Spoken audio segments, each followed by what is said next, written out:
Good afternoon. Welcome to our annual Vets concert.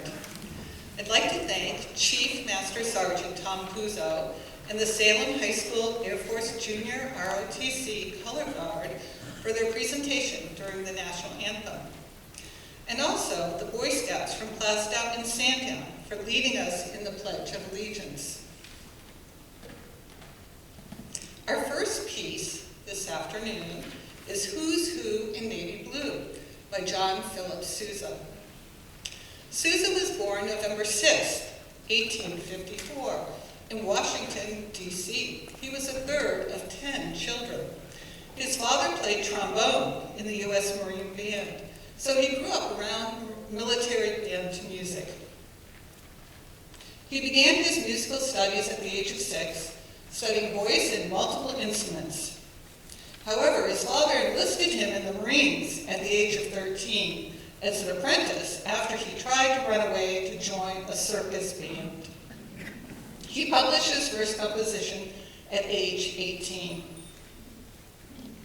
He composed Who's Who in Navy Blue as a result of a request from a midshipman, W.A. Ingram, who is the president of the class of 1920 at the U.S. Naval Academy in Annapolis. It had become a custom for each graduating class to have its own new song or march that could be performed at graduation. Sousa had served in the Navy in World War I, and this no doubt had a great deal to do with them approaching the great composer. Who's Who in Navy Blue was dedicated to Tecumseh, the famous Indian whose statue stands outside Bancroft Hall at the Naval Academy. Sousa composed words to the melody of the trio, which read, "The moon is shining on the rippling waves, the stars are twinkling in the evening sky, and our dreams of Tecumseh softly telling us we'll be admirals by and by."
Next, sorry about that. Next, we are going to play An American Fanfare by Rick Kirby. The melody used in this piece is My Country 'Tis of Thee, also known simply as America. This American patriotic song, whose lyrics were penned by Samuel Francis Smith, is derived from a British national anthem, God Save the Queen. Smith lived in Andover, Massachusetts, when in 1831, his friend Lowell Mason asked him to translate the lyrics of a song that's in a German school songbook. Rather than translate the German text, Smith wrote his own lyrics to a melody from Clementi's Symphony No. 3. He had no knowledge at that time of the association of the tune to the British national anthem. In An American Fanfare, the composer has taken this normal, hymn-like and stately melody and incorporated it into a fast and hard-driving fanfare. The actual melody, in its entirety, is stated only once, so listen closely while you enjoy this fanfare.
Next, we'd like to play for you Invercargill by Alex Lithgome. Invercargill was originally written in 1901 by Alex Lithgome as a jig for symphonic band. He named it for Invercargill, the southernmost city in New Zealand. Several years later, at the request of his brother, he submitted a rearrangement of that piece, and it was first played publicly at Rigby Park in Invercargill on November 3rd in 1909 by the massed bands at the National New Zealand Brass Band Contest.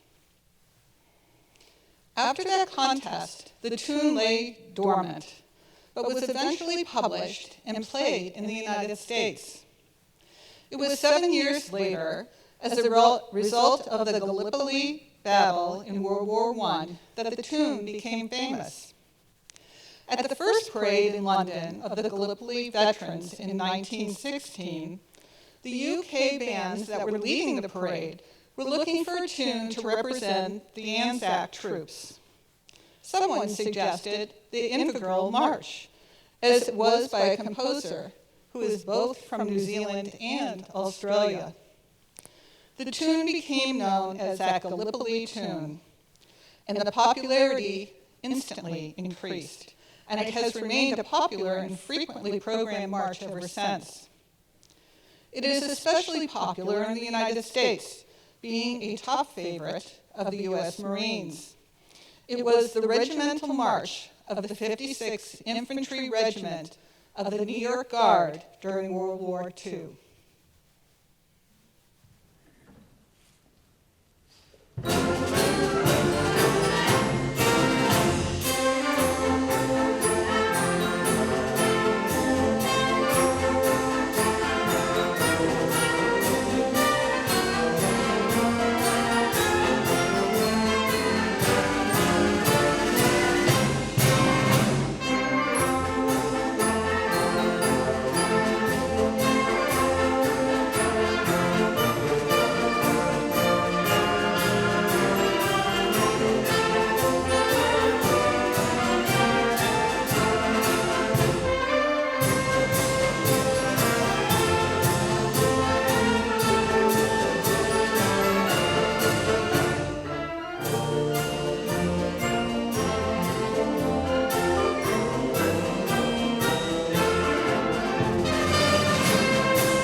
The next song we'd like to play is River of Life by Stephen Reinecke. The Mississippi River is the third largest river basin in the world and home to 25% of all North American fish species. It truly is a river of life for our country. During the Civil War, the Mississippi was an important military highway that bordered 10 states, roughly equally dividing the Union and Confederate loyalties. Both sides soon realized that control of the river was a crucial strategic priority. In April of 1862, the Union secured two key points: New Orleans at the mouth of the river and a double bend on the Kentucky-Tennessee line, leaving only the middle section in Confederate hands. When the major river ports of Memphis and Vicksburg fell, the liberation of the Mississippi was complete, and Lincoln declared, "The father of waters again goes unvexed to the sea." This split the Confederacy in two, with the western half focused to operate as a separate department, the Trans-Mississippi Theater, greatly inhibiting supplies and communications, and tilting the odds decisively in the favor of the Union.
Good afternoon. My name is Lieutenant Colonel Kevin Major. I'm from Sandown.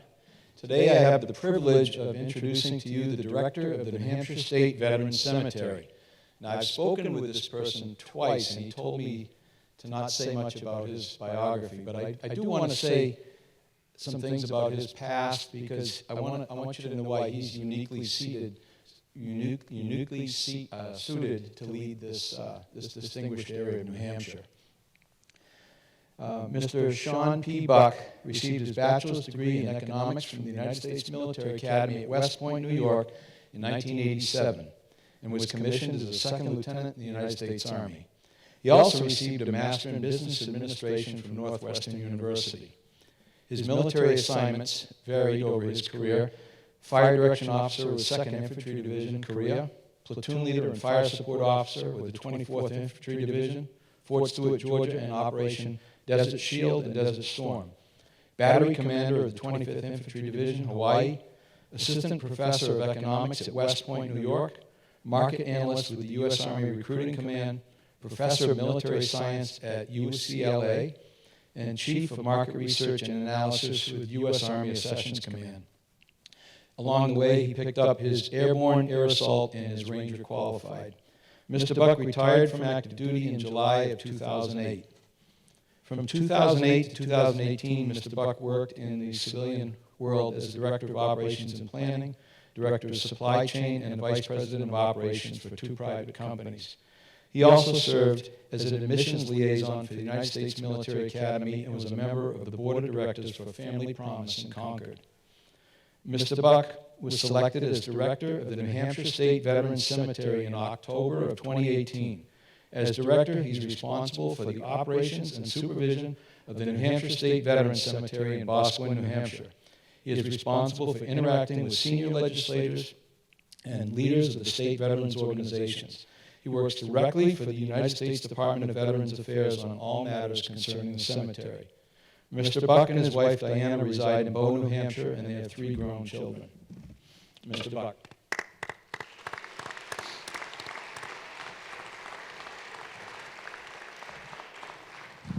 If it's all right with you, I'm sorry in advance. I'm going to walk around. I speak better a little bit when I walk. You can see I'm flying no notes. Because I like to speak from the heart when it comes to things like this. Veterans Day is easy for me to speak about. I'm a veteran. I have a child who's currently serving. And obviously I get to work with veterans all the time. So I figured what I do is a 2-part. One, I want to talk about the Veterans Cemetery a little bit. I could go all day. I promise I won't, because I'm really proud of what we do with the Veterans Cemetery. And then I'll just finish up with a couple of brief comments about just Veterans Day as a whole. So the Veterans Cemetery, I look at it as we have 3 main missions. First and foremost is to honor veterans and their families. I never leave out the family members. It's not easy to be the family member of a veteran. It's not easy to be a friend. Not easy to be a community member when you lose somebody. So number 1, honor veterans and their families. Number 2, I want to engage with the community. I want to make sure that everybody in the state of New Hampshire feels like they have some ownership of our state veterans cemetery. And number 3, I want to make sure I represent the state and the country in a respectful, peaceful, and tranquil way. So if I can do those 3 things, then I think we're really successful as a veterans cemetery. So how many, just real quick, I know audience engagement is sometimes a risky maneuver, but how many people have been to the Veterans Cemetery in Boscawen? I'd love to see those hands. Quite a few. Thank you very much. You put your hands down. If you haven't been, I really encourage you to make the drive. It's awesome. It's a gem right in the middle of the state of New Hampshire. It's beautiful. We work really hard to keep it that way. And we have over 14,000 veterans and family members interred at our Veterans Cemetery. And I get it. Some people don't like to go to cemeteries. I don't blame you. But our state Veterans Cemetery is not like that. Our state Veterans Cemetery teaches history. We have a Veterans Heritage Learning Center. We have a memorial walkway. We have the 20 points of military history. You will learn so much about our state and our country that you may not know right now. And you can just kind of walk the grounds. I do it all the time. I just read at every headstone or on every plaque Families get 3 lines. It's about 45 characters. That's characters include spaces to tell about that veteran or that family member. Some of them are so insightful and wonderful, and you can learn so much about the people who served our country in those 45 characters. I encourage you to just come. Wintertime's a little rougher. Come on up if you want to, but spring, summer, fall, beautiful. It's a great place to kind of walk around, contemplate, think, and kind of pay tribute to those who come before. Now, in the past, we've had a Veterans Day ceremony at the Veterans Cemetery. Just this past year, the State Veterans Advisory Council decided not going to do that anymore, and I understand why. Because our day at the Veterans Cemetery is Memorial Day. That's when we honor those who come before. Veterans Day is for the living. And so what they want is, they said, hey, Sean, we don't want to do a ceremony in the Veterans Cemetery anymore. We want folks to be in their communities, go to the parades, go to the things like this, do community service projects, something to honor veterans in their communities, the living veterans, which I'm guessing, as I look around here, quite a few of you are. So that's the reason we're not having it anymore. I'll get that question all the time. But I will tell you this. We had a Memorial Walkway cleanup just this morning. I was at the cemetery. We had a group of probably 40 people came and cleaned up our Memorial Walkway. It looks beautiful. On this Wednesday at 1 o'clock, we're going to be putting flags on all the headstones. That's open to the public. You can come and put flags on the headstones. We'll take them down on November 15th. December 4th, Saturday, 10:30 in the morning, we're going to put wreaths on the headstones. We don't do all the headstones. We do about a half, maybe a little bit more than half. And I'm going to tell you why. One, we used to do wreaths across America. You've all heard of that. They've got the marketing gig. We broke contact with them. God bless them. I love what they're doing. Our thought was we want to do business with New Hampshire Company. Wreaths Across America comes out of Maine. I love Maine. I have no issues with Maine. But I'd rather deal with a New Hampshire company. So we buy all of our wreaths. We source them from a New Hampshire company at half the price. And so we figured, and it's run by the Blue Star Mothers of New Hampshire, which is a fantastic organization. So if you want to donate, go to Blue Star Mothers of New Hampshire. It's bluestarmothersofnh.org, and you can look for wreaths, and there's a little place you can donate $8 for a wreath. Here's what I'd encourage you to do. Any other money that you were thinking of donating, find a cause that helps living veterans. We have issues with veterans, homelessness, suicide, all kinds of things. They need our help. So the wreaths are wonderful, but at the end of the day, they sit there for a month, and then we burn them. Or we try to give them to the goats and stuff like that, but I can only give so many away to the goats. So take that extra $8 and give it to some charity to feed the homeless or do something like that. So if you wonder why we don't do every headstone, that's why. Because to do every headstone, we're talking like 40 grand. I'd rather see some of that money go to help people that are living and do things and honor those veterans that are still around and need our help. Then we take the wreaths down in January. You can always check our calendar. You can go to our website. There's a million things on there. You can sign up for our newsletter. I usually send out an update about it every month. So let me talk about some things that we're really proud of. First of all, let me go back. Who's eligible? If you served on active duty and have anything, and you have a other than dishonorable discharge, you're probably eligible. Before 1980, all you need is 1 day on active duty. After 1980, you need 2 consecutive years on active duty. And when I say other than dishonorable, if you got yourself in trouble and got kicked out, you may not be eligible. But if you did all right and got through, you're probably eligible. When I say always check, just give us your information, fill out an application, let us make the determination. Don't self-select out. There's no cost to be interred at the State Veterans Cemetery. None, zero, nada for the veteran. There is a $350 fee for the dependents, eligible dependents of the veteran. And an eligible dependent would be a spouse or a dependent child. And that dependent child can be an adult if they are truly a dependent. So there's a $350 fee for them. We do get, so how does the Veterans Cemetery run? We're a state organization. The state of New Hampshire pays my salary. I'm a state employee, but we are reimbursed. So the VA reimburses us for every veteran burial. That's how they give us what's called a plot allowance. That's sort of how we pay for all this and why it's free to the veteran. So why not take advantage of this? I got to tell you, I retired from the Army after 21 years. I didn't know this was a benefit of mine until I started checking out the Veterans Cemetery. I'm like, oh, that's another benefit that I get. I get to be buried among a bunch of other veterans and their family members. Beautiful location. I know they'll always take care of it. That's for me. You know, my kids know I'm cheap anyway, so I want to save them as much money as possible. So I encourage you, if you know anybody who's a veteran, a lot of people say, well, I've already paid for a plywood. I get it. It's fine. We're not offended if you don't come. And oh, by the way, if you do fill out an application, we'll give you a certificate of eligibility. That certificate of eligibility, it's not a binding agreement. We're not going to come to your house and say, hey, you got to come here. No, it's not how it works, you know. It's just an option. You know, it's something that you can do at no cost to you. And we think it's, if you haven't been, ask one of the people who raised their hands that have been. We got a pretty good thing going on. Not due to me. Let me tell you who it's due to. It's due to amazing volunteers and an incredible staff, past and present. I basically stand on the shoulders of folks that worked really hard to get the cemetery to what it looks like today. So let me talk about a couple of other things. We have the New Hampshire Veterans Cemetery Association. That's another way to get involved. They do so many great things. They pay for the Veterans Heritage Learning Center, which has all the history. We've got kiosks that are interactive. We've got a place that you can come in and put in about your service, because we're trying to build this record of all the service of people from the state of New Hampshire. By the way, that Veterans Heritage Learning Center is very much geared toward New Hampshire veterans. We do all national stuff, but we really like to highlight folks from New Hampshire who've done amazing things in our armed forces. They handle the Memorial Walkway, all the monuments. There's almost 100 monuments on the Memorial Walkway. That's all done through the Veterans Cemetery Association. They're an amazing organization. We have an Adopt a Garden program, which I'm so proud of. We have people that adopt. We have about 100 gardens. We have people from around the state that say, hey, I'll take care of that garden. And they help us weed it. They can put their own plants. When plants get delivered that aren't authorized, we put them to the side. We don't throw them away. We try not to ever do that. And then one of these Adopt a Garden folks comes in and they'll take that plant, transplant it to one of our gardens. So we try to keep it perpetual. We do our best to keep track of where the plants were left so that we can kind of put that plant near where it was left, so that there's always that opportunity. We have opportunities to donate trees. We live in New Hampshire. We don't need a lot of trees. We already got them. You know, but there is sometimes people come in. We had somebody donate a cherry tree because they had a loved one who loved weeping cherry trees. And so I do the best I can to make that work.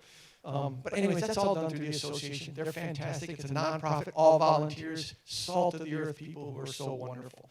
I talked about the Adopt a Garden program. One more thing I want to talk about. I talked about Wreaths for Boscawen. That's what it's called, by the way, for us. Wreaths for Boscawen. I recommend you donate. I want to talk about one other thing. We're in support of something called the Burial Equity for Guards and Reserves Act. It's supported by all the congressional delegation in New Hampshire. And let me explain a little bit about that. Right now, currently, sadly, in my estimated opinion, those who served in the Guard and Reserves, technically, unless they were activated to serve on active duty, they're not considered veterans, and they do not get the benefit of being buried in the Veterans Cemetery. We don't think that's right. You know, we think the Heroic Act is raising your right hand and volunteering to serve. And if you're called upon, you'll go. Now, I do get it. I know that there are some people who say, well, some people join, and I'm being honest here, some people join to not go. I understand that, but that's not the majority. Right here in New Hampshire, the 3rd Battalion, 197th Field Artillery deployed to Vietnam. 10 folks died in that organization, 3 non-combat injuries, 7 KIA. They were one of the most highly skilled units in the Army. They merged with another unit and supported special operations for an entire year in 67 and 68 in Vietnam, served admirably. Those were members of the Guard and Reserves. They didn't try to get out of going, they went. Okay? And in today's day and age, you know, the most recent wars in Iraq and Afghanistan, most members of the Guard and Reserves went. So we really feel strongly that if you raise your right hand and you choose to serve, it's the least we can do. That if you want to be interred at our state veterans cemetery, we welcome you. We're not going to separate out right there. You're buried with everybody else. I do understand some folks may disagree with it. I'm welcome to have that conversation. But I think it's really important that those are the types of initiatives that we get behind. If I'm really boring, you just wave. Okay, good. I could go on all day. So let me just finish with a couple of real quick comments about being a veteran, all right? One of the things I think about quite a bit, and I'm sure every veteran in here, I see the hats, so I know a lot of who the veterans are, the thank you for your service, right? We all get that from time to time if they notice that we're a veteran. People thank us for our service, and if you all are like me, I'm always really grateful, right? I'm really grateful for that person taking the time to thank me. But I usually respond, I respond with, it was a privilege. I loved every minute of it. It was awesome, you know? I realize not everybody has the same journey. I chose to join the military. It was an option for me. Some folks didn't have that option. They were drafted. They didn't have a chance. They didn't have a choice. But the one choice they did have was to run, and they didn't. They showed up. They did their job. So I think what I would like to propose to everybody in here, so I'd like to give homework assignments, right? You saw in my little bio there, I taught quite a bit. My assignment for veterans is when somebody tells you that, my response is usually, well, thank you for your service, for whatever you do. Being a veteran is how I chose to serve. The Army's not for everybody. The Air Force, Navy, it's not for everybody. Some people, you can choose to serve in so many ways. You can be a great teacher, a police officer, an accountant. I don't care what you do. Just serve your community. And as a veteran, I want to be on par with you. I don't want you to look up to me for that reason. I appreciate your gratitude, but at the end of the day, I just want to be welcomed in your community as a person who's trying to do the best I can. And I want to acknowledge you as doing the best you can. So my homework assignment for veterans is engage folks when they say thank you. I respond with thank you for your service. What do you do? And then we have a chat a little bit. What I want to challenge the non-veterans here for is to genuinely try to engage in veteran. We're not a homogeneous group. We all have a different story, a different background. We all got to the military a different way. Our route was very different. We're not unique. I mean, we are unique. We're not the same. We're not just veterans. We're people who have a story. Engage. I'd be remiss if I didn't talk about some of the topics that are out there right now. Veteran suicide's a problem. It's a problem. I encourage you to go look at the internet and look at the statistics. So what can we do? All we can do is our best. We can welcome them into our community as individuals. Let them know that we are here and that we care. Let them talk as they're comfortable. A lot of the times I hear people, they want to talk about what it's like in wartime. Some folks don't like to talk about that. It doesn't bring back good memories. But you can't ask me what I'm doing today. How am I? What have I done since the military? Make them comfortable so that they're willing to speak to you. So I think that one of the things I want to leave you with today, on Veterans Day, is engage each other. Veterans engage non-veterans, non-veterans engage veterans. Talk about things that you have in common. We just want to be, and I want to say we, I'm a veteran. I just like being a part of you guys. I like being part of the community. I like being part of the state. I love being part of the country. That's why I served it. But I don't feel better. Some people chose not to serve. That's okay. Serve in a way that you can. And the way we can serve is taking care of our veterans, taking care of our homeless, taking care of folks that need our care. And I'm really thankful that there's so many folks. Like, I come to this amazing band concert. I'm sitting right here, by the way. It's like church, right? Front row is always wide open, and school. But I'm like blown away by the talent that's in our community. You know, like all ages, all age groups, all different walks of life, socioeconomic conditions, and they come together and they make beautiful music. I'm just like so blown away by that. So thank you guys so much for, one, supporting your state veteran cemetery. Last homework assignment, come visit. I saw maybe 25, 30% in here. Maybe someday you'll invite me back to visit, it'll be 100%. I guarantee you, I promise you, you'll not feel like you wasted your time. We're open, by the way, every day. We don't have gates. We're open 365 days a year. You can pop on in. We're only open during daylight hours. We don't need people running around in there at night. Okay? The Bosco and PD is fantastic. They drive through often. So yeah, come visit. Check us out. Engage with each other. Engage with fellow veterans. And thank you so much for inviting me here to speak to you for a little bit. I hope it's been worth your time. And, you know, and have a peaceful and blessed Veterans Day. Thanks.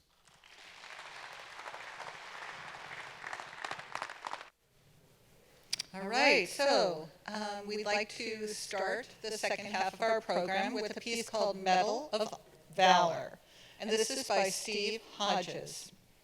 The first formal system for rewarding acts of individual gallantry by the nation's fighting men was established by General George Washington on August 7, 1782, to recognize any singularly meritorious action. The award consisted of a purple cloth heart. Records show that only 3 persons received that award before it fell into disuse. However, early in the Civil War, a medal for individual valor was proposed to General-in-Chief of the Army, Winfield Scott. but he felt medals smacked of European affection and killed the idea. However, the medal found support in the Navy, where it was felt recognition of courage in strife was sorely needed. So Public Resolution number 82, which contained a provision for a Navy Medal of Valor, was signed into law by President Abraham Lincoln on December 21st, 1861. Shortly after this, a resolution was introduced on behalf of the Army and signed into law in 1862. Although it was created solely for the Civil War, Congress made the Medal of Honor a permanent decoration a year later. And since then, over 3,500 individuals have received this award for heroic actions in our nation's battles.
Our next piece is The Thunderer by John Philip Sousa.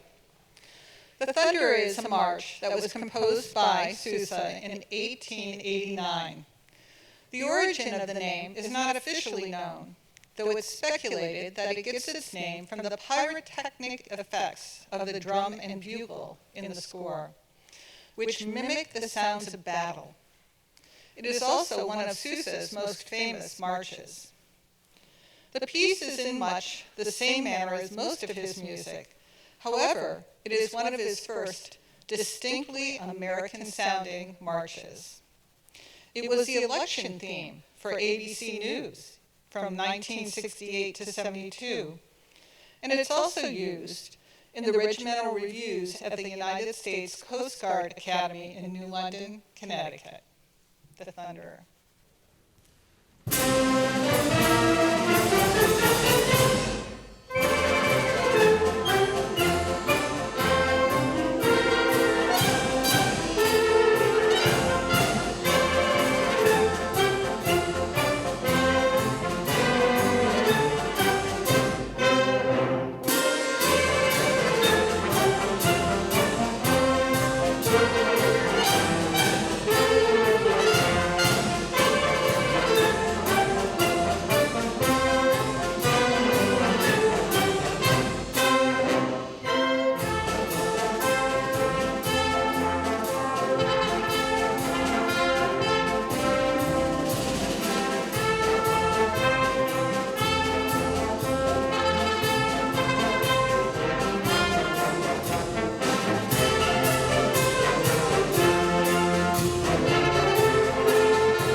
Next, we'd like to present for you America the Beautiful by Samuel Ward.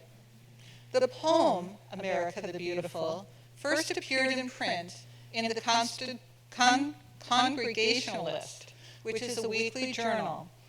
It appeared on July 4th, 1895.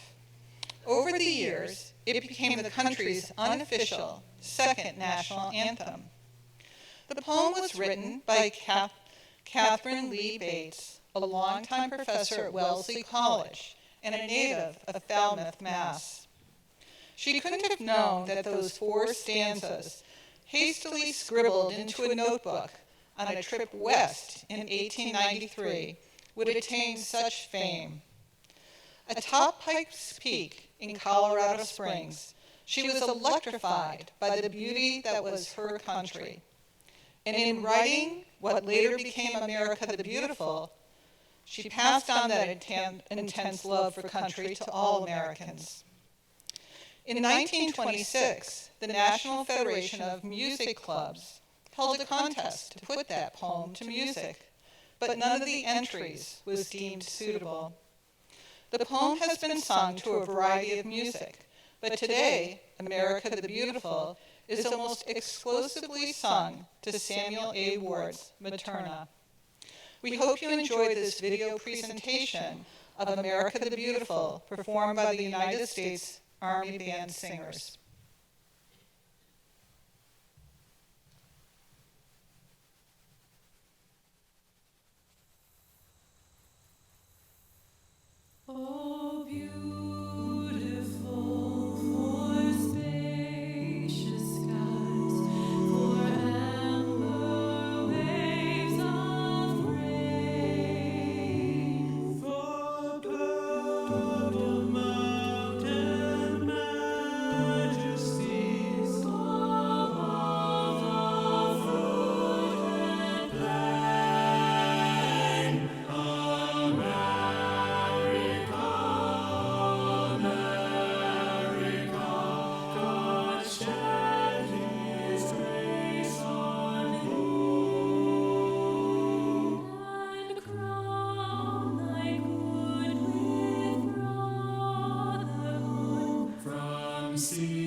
Next, we would like to play Armed Forces Salute, arranged by Bob Loden. This medley features the themes from all 5 of our nation's military branches: Army, Coast Guard, Marines, Air Force, and Navy. All these tunes are familiar and stir pride in our hearts. Nearly every American has either served in or been close to someone who served in the military. Listening to these tunes is another reminder that freedom is always a work in progress, and that sacrifice has been demanded generation after generation to keep that freedom secure. So when you hear your branch's song, we would appreciate it if you would stand so we may recognize all of you for the great sacrifice you made for us.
We'd like to close this concert with our traditional closing, which is Stars and Stripes Forever, composed by John Philip Sousa. Sousa was an American bandmaster as well as a composer. He was the leader of the band of the United States Marine Corps from 1880 to 1892. When he resigned, he organized his own band, which quickly realized great success. In late 1896, Sousa and his wife took a much-deserved vacation to Europe. While there, Sousa received word that the manager of the Sousa band had died suddenly. The band was scheduled to start another cross-country tour very soon, and Sousa knew he must return to America at once to take over the band's business affairs. While the ship steamed out of the harbor, he paced on the deck and began to sense a rhythmic beat of a band playing within his brain. When he reached shore, he set down the measures that were in his mind, and a note of it has never been changed. Stars and Stripes Forever was completed on Christmas Day in 1896, and it is considered to be by far the most popular march ever written. It is now the official march of the United States of America.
all these wonderful refreshments you're going to enjoy. Angela Di Bartolomeo over on French Horn for setup and publicity. And Anthony Di Bartolomeo, who is up in the booth doing our tech and AV. Thank you all for coming. Absolutely, without an audience, it's only practice, right? That's what Tony says all the time. So, thank you. Thank you. How about a nice hand for our narrator, Sue Miner? She does an outstanding job every year.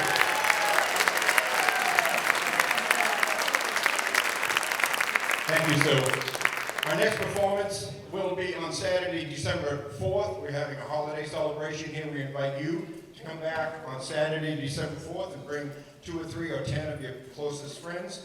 Join with us in this wonderful space and help bring in the holiday, Saturday, December 4th. I'd like to thank the Timberline Regional School District and Kurt Swice, the Director of Music. Mr. Swice, stand up. There we go. He's helping us out getting this going. And I would really like to thank the people behind us. I want to thank all those other people, but the people behind us. This is our 5th getting together since we stopped getting together last, March, end of February. They deserve a lot of kudos and attaboys for putting this together in the shape that it was. So we have an outstanding committee of people out there putting things together. We ask you not to eat in the lobby, but we do ask you to grab a goodie and have it on the way home. And what did I forget? We rehearse Thursday nights. If you have an instrument sitting in your locker in your home somewhere that you would like to get out and dust off, we have people in the group that have been playing for, until they came back with us, 20, 30, and 40 years. And it's not something that you forget. We would love to have you come back. Thank you very much for being here. We know it's a beautiful day. Have a great one.